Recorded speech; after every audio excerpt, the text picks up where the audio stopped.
anyone, I hope you guys are doing absolutely fine। आज से करीबन एक साल पहले मैंने गलती से एक वीडियो में पूछ लिया था क्या हमें इलाइट पास 1 का स्टोरी टाइम बनाना चाहिए, लेकिन उसके बाद हुआ क्या, मैं वो बात ही भूल गया। और आज तक मुझे ऐसे कमेंट्स आते हैं, बिनजत भाई नूब किधर है भाई स्टोरी टाइम, इतना आलसी है बे, तो हफ्ते में 2 वीडियोस बनाता है, सारा टाइम क्या करता है बे। और इतनी बेइज्जती बर्दाश्त करने के बाद मेरे को एहसास हुआ कि स्टोरी टाइम बनाना बहुत ही ज्यादा जरूरी है। और ये स्टोरी टाइम बहुत ही ज्यादा फनी होने वाला है, क्योंकि जब मैंने इलाइट पास 1 खरीदा था तो एक जुगाड़ करके ही खरीदा था। तो आखिर क्या था वो जुगाड़ और क्या स्कैम मैंने किए थे इलाइट पास 1 को खरीदने के लिए। और ये स्टोरी टाइम थोड़ा सा इमोशनल भी होगा, क्योंकि जब भी हम पुराने मेमोरीज की बात करते तो इमोशनल होना तो नॉर्मल है। जिसने अभी तक सब्सक्राइब नहीं किया होगा प्लीज भाई लोग आज कर देना।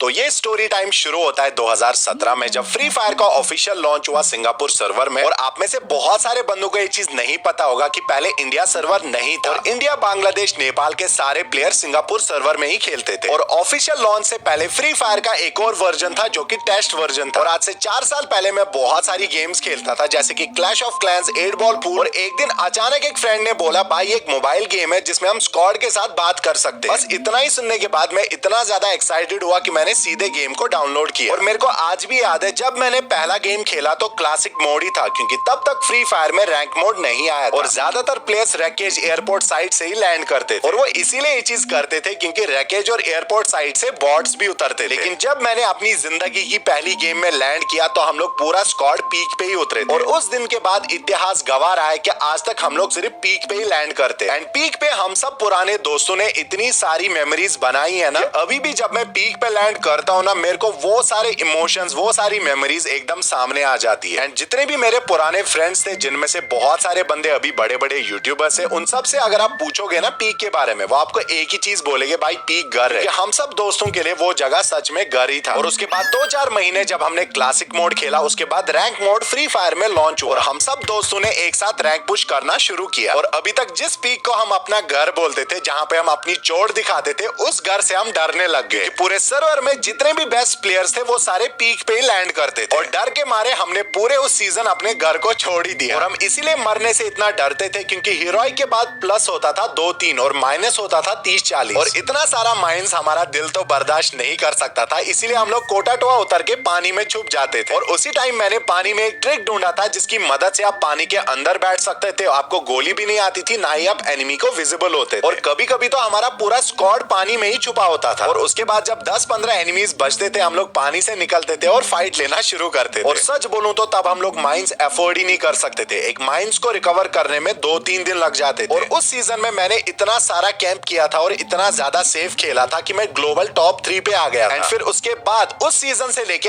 अभी तक मैंने जिंदगी में कभी कैंप या तो सेफ नहीं खेला। एंड उसके बाद कुछ दिन बाद गेम में स्कल मास्क बंडल लॉन्च हुआ और उसके बाद कुछ ही दिन बाद इलाइट पास 1 भी लॉन्च हुआ। एंड मैं सच बोलूं तो मेरे को स्कल मास्क इलाइट पास 1 से भी ज्यादा पसंद था। और अब मेरे दिमाग में बस 2 ही ऑप्शन थे, या तो मेरे को स्कल मास्क खरीदना या तो इलाइट पास 1। और मेरे को महीने की पॉकेट मनी मिलती थी 3000, जिसमें मेरे को कॉलेज भी जाना पड़ता था, वहाँ पे कैंटीन का भी खर्चा और दिन में वहाँ पे लंच भी करना होता था। मतलब इन शॉर्ट में दोनों चीजें एफर्ट नहीं कर सकता था। एंड फिर बहुत सोचने के बाद मैंने डिसाइड किया मेरे को स्कल मास्क ही खरीदना। एंड सच बोलूं तो स्कल मास्क खरीदने के बाद मेरे को पूरी कम्युनिटी में अलग ही इज्जत मिलनी शुरू हो गई। एंड सच में सब लोग मेरे को लॉबी में बुलाकर स्क्रीनशॉट्स लेते थे, मतलब सेलिब्रिटी वाली फीलिंग। लेकिन मेरे को आज भी याद है कि सब लोगों का एक ही क्वेश्चन होता था, भाई तुमने कौन सी ट्रिक से बाई किया। मतलब किसी को विश्वास ही नहीं हो रहा था कि कोई बंदा गेम में टॉप अप कर सकता है। फिर जब मैं उनको ये चीज का यकीन दिलाता था भाई मैंने सच में अपने पैसों से ही किया है, वो मेरे को बेवकूफ बोलते थे। तब पूरे कम्युनिटी में टॉप अप वगैरह का कॉन्सेप्ट ही नहीं था। और ये बात सच है कि सब लोग स्कल मास्क वाले बंदों से डरते थे कि उस टाइम पे वही लोग सिर्फ टॉप अप करते थे जिनको गेम खेलना बहुत ही अच्छे से आता था। एंड फिर कुछ दिन बाद मेरी अचानक इलाइट पास वाले सेक्शन पे नजर पड़ी। एंड वहाँ पे कुछ 8 दिन का टाइम रिमेनिंग था, मतलब इसके बाद वो इलाइट पास वहाँ पे नहीं रहेगा। एंड ये चीज तो मेरे को समझ आ गया था कि इसके बाद मैं इलाइट पास कभी भी नहीं खरीद पाऊंगा। मैंने उसी टाइम पे अपने फ्रेंड को कॉल किया, मैंने कहा भाई मैं ना ये इलाइट पास भी खरीदने वाला हूं। एंड उसने वहां से कुछ ऐसी चीज बोली, भाई सब लोग ट्रिक से टॉप अप कर रहे, तू क्यों अपने पैसे वेस्ट करेगा। मैंने कहा क्या ट्रिक भाई, अकाउंट बैन कराएगा क्या। उसने कहा सब लोग कर रहे भाई, किसी का कुछ नहीं हुआ। और पहली बार मैं अपने गेमिंग करियर में बेवकूफ बना और मैंने उसको हाँ कर दिया। उसने कहा तू टॉप अप कर, फिर मुझे अपने गूगल अकाउंट का आईडी पासवर्ड पासवर्ड दे। मैंने टॉप अप किया और उसको अपने गूगल अकाउंट का आईडी पासवर्ड दिया एंड उसने वहां पे मेरे गूगल अकाउंट में रिफंड किया और मेरे को बिल्कुल भी कॉन्सेप्ट नहीं था इस चीज के रिलेटेड। लेकिन इस चीज की वजह से मैं कुछ दिन खुश तो हुआ था, मेरे अकाउंट में भी डायमंड्स आ गए थे और पैसे भी वापस आ गए थे। लेकिन मुझे क्या पता था मेरी पूरी वाट लगने वाली है। उसके बाद वो शैतानी दोस्त फिर से आ गया, बोला भाई कर ना टॉप अप, सब कुछ स्टोर से बाय कर। साला सच में जिंदगी में जैसे पनौती आ गया था। मैंने सीधे 1600 का टॉप अप मार दिया। लेकिन इस बार हुआ क्या, रिफंड ही नहीं हुआ और मेरा दिल सीधे टूट गया। और सच में 1600 रुपए एक गेम पे टॉप अप करना उस टाइम पे बहुत बड़ी बात। लेकिन फिर भी मैंने दिल पे पत्थर रख के वो चीज बुलाने की कोशिश की। लेकिन वो जख्म अभी भरे नहीं थे कि अकाउंट पे 500 डायमंड का रिस्ट्रिक्शन लग गया। मेरा तो सच में दिल ही बैठ गया था, मेरे को लगा अकाउंट ही बैन हो गया। और फिर मैंने हर जगह ये चीज कंफर्म किया और मेरे को यही चीज पता चला, अगर आप टॉप अप करोगे तो ये रिस्ट्रिक्शन हट जाएगा। लेकिन इस बार टॉप अप करना इतना आसान नहीं था क्योंकि महीने के अभी 20 दिन बचे थे, मेरे को कॉलेज जाना था और पॉकेट मनी सिर्फ 600 रुपए ही बचे थे। और मैंने बहुत सोच के एक और बार दिल पे पत्थर रखा और एक और 500 डायमंड का टॉप अप कर दिया। फिर फाइनली मेरा अकाउंट नॉर्मल हो गया। उसके बाद मैंने उस दोस्त को कॉल किया और इतना ज्यादा बुरा भला सुनाया कि आज तक उसको वो चीज याद है। एंड फिर कुछ दिन बाद हिप हॉप इलाइट पास आया और मेरे पास पैसा तो घंटा नहीं था, कॉलेज जाने के लिए ठीक से पैसे नहीं थे और इलाइट पास कहां से लेते। एंड इसी एक चीज की वजह से मेरे इस अकाउंट में हिप हॉप इलाइट पास नहीं है।